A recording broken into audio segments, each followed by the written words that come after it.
Un paese civile non può non avere una legge così, una banale legge che riconosca gli affetti, gli amori, e penso che anche l'Italia, se non quest'anno, l'anno prossimo sicuramente vedrà questo importante risultato. Matrimoni tra gay. Entro un anno, secondo il deputato padovano Alessandro Zan, saranno possibili le unioni civili tra persone dello stesso sesso. Noi pensiamo che ormai questa strada sia già tracciata e che anche l'Italia finalmente si doterà di una legge che vuole banalmente dare felicità alle tante famiglie gay che esistono. I tempi sono maturi, secondo Zan, e a riprova di ciò il fatto che un paese di tradizione cattolica come l'Irlanda dica sì con un referendum all'introduzione delle nozze tra gay.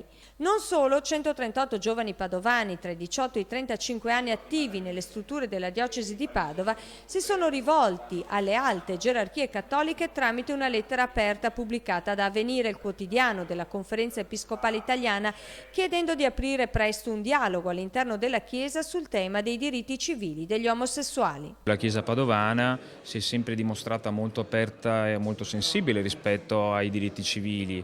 Io mi ricordo nel lontano 2002, quando organizzai il Gay Pride a Padova, il vescovo Mattiazzo disse: gli omosessuali sono benvenuti in questa città, per cui insomma Padova devo dire che dà lezione anche su questo.